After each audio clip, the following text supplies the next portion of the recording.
नवरात्रि। नवरात्र शब्द से नव अहोरात्रों, विशेष रात्रियां का बोध होता है। इस समय शक्ति के नव रूपों की उपासना की जाती है।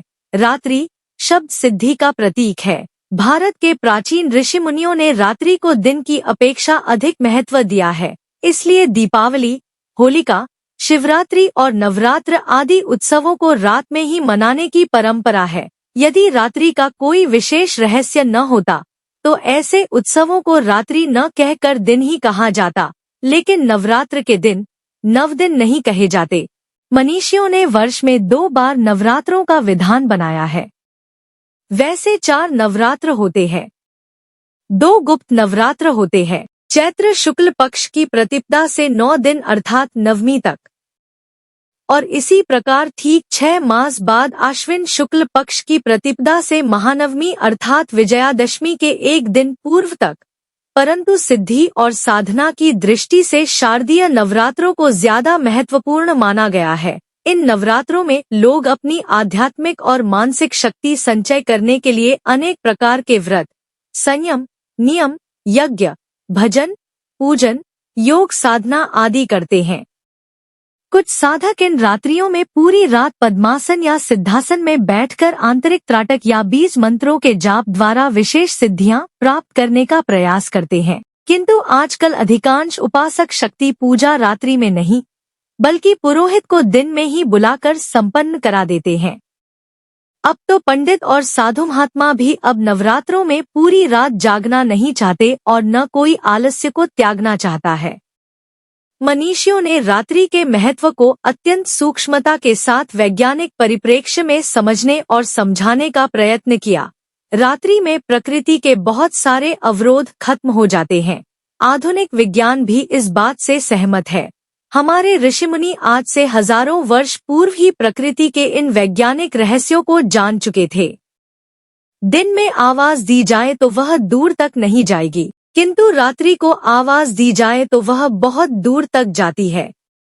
इसके पीछे दिन के कोलाहल के अलावा एक वैज्ञानिक तथ्य यह भी है कि दिन में सूर्य की किरणें आवाज की तरंगों और रेडियो तरंगों को आगे बढ़ने से रोक देती हैं। अगर आप चैनल पे नए हैं तो सब्सक्राइब कर लें। रेडियो इस बात का जीता जागता उदाहरण है। कम शक्ति के रेडियो स्टेशनों को दिन में पकड़ना अर्थात सुनना मुश्किल होता है, जबकि सूर्यास्त के बाद छोटे से छोटा रेडियो स्टेशन भी आसानी से सुना जा सकता है। वैज्ञानिक सिद्धांत यह है कि सूर्य की किरणें दिन के समय रेडियो तरंगों को जिस प्रकार रोकती हैं, उसी प्रकार मंत्र जाप की विचार तरंगों में भी दिन के समय रुकावट पड़ती है। इसीलिए ऋषि मुनियों ने रात्रि का महत्व दिन की अपेक्षा बहुत अधिक बताया है, जो इस वैज्ञानिक तथ्य को ध्यान में रखते हुए रात्रियों में संकल्प और उच्च अवधारणा के साथ अपने शक्तिशाली विचार तरंगों को वायुमंडल में भेजते हैं। उनकी कार्य सिद्धि अर्थात मनोकामना सिद्धि उनके शुभ संकल्प के अनुसार उचित समय और ठीक विधि के अनुसार करने पर अवश्य होती है। पृथ्वी द्वारा सूर्य की परिक्रमा के काल में 1 साल की 4 संधियां हैं। उनमें मार्च व सितंबर माह में पड़ने वाली गोल संधियों में साल के 2 मुख्य नवरात्र पड़ते हैं। इस समय रोगाणु आक्रमण की सर्वाधिक संभावना होती है। ऋतु संधियों में अक्सर शारीरिक बीमारियां बढ़ती हैं, अतः उस समय स्वस्थ रहने के लिए, शरीर को शुद्ध रखने के लिए और तन मन को निर्मल और पूर्णतः स्वस्थ रखने के लिए की जाने वाली प्रक्रिया का नाम नवरात्र है। अमावस्या की रात से नवमी की दोपहर तक व्रत नियम चलने से 9 रात यानी नवरात्र नाम सार्थक है। यहाँ रात गिनते हैं, इसलिए इसे नवरात्र कहा जाता है। 9 रात्रियों का समाहार समूह होने के कारण से द्वंद्व समास होने के कारण यह शब्द पुल्लिंग रूप नवरात्र में ही शुद्ध है। इसे नवरात्रि कहना त्रुटिपूर्ण माना गया है। हमारे शरीर को 9 मुख्य द्वारों वाला कहा गया है। इसके भीतर निवास करने वाली जीवनी शक्ति का नाम ही दुर्गा देवी है। इन मुख्य इंद्रियों के अनुशासन, स्वच्छता, तारतम्य स्थापित करने के प्रतीक रूप में शरीर तंत्र को पूरे साल के लिए सुचारू रूप से क्रियाशील रखने के लिए 9 द्वारों की शुद्धि का पर्व 9 दिन मनाया जाता है। इनको व्यक्तिगत रूप से महत्व देने के लिए 9 दिन 9 दुर्गाओं के लिए कहे जाते हैं। शरीर को सुचारू रखने के लिए विरेचन, सफाई या शुद्धि प्रतिदिन तो हम करते ही हैं, किंतु अंग प्रत्यंगों की पूरी तरह से भीतरी सफाई करने के लिए हर 6 माह के अंतर से सफाई अभियान चलाया जाता है।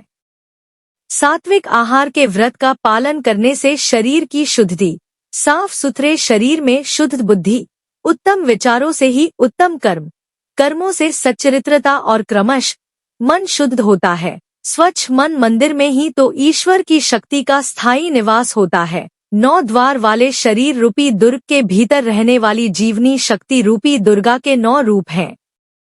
1 शैलपुत्री, 2 ब्रह्मचारिणी, 3 चंद्रघंटा, 4 कूष्मांडा, 5 स्कंदमाता, 6 कात्यायनी, 7 कालरात्रि, 8 महागौरी, 9 सिद्धिदात्री। इनका 9 जड़ी बूटी या खास व्रत की चीजों से भी संबंध है, जिन्हें नवरात्र के व्रत में प्रयोग किया जाता है। 1 कुट्टू शैलपुत्री, 2 दूध दही ब्रह्मचारिणी, 3 चौलाई चंद्रघंटा, 4 पेठा कूष्मांडा, 5 शामक चावल स्कंदमाता, 6 हरी तरकारी कात्यायनी, 7 काली मिर्च व तुलसी कालरात्रि, 8 साबूदाना महागौरी, 9 आंवला सिद्धिदात्री।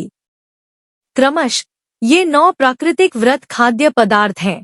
भविष्योत्तर पुराण में और देवी भावगत के अनुसार बेटों वाले परिवार में या पुत्र की चाहना वाले परिवार वालों को नवमी में व्रत खोलना चाहिए। वैसे अष्टमी, नवमी और दशहरे के 4 दिन बाद की 14, इन तीनों की महत्ता दुर्गा सप्तशती में कही गई है। जय माता दी। वीडियो अच्छी लगी हो तो प्लीज लाइक एंड शेयर, और अगर आप चैनल पे नए हैं तो सब्सक्राइब जरूर कर ले। धन्यवाद।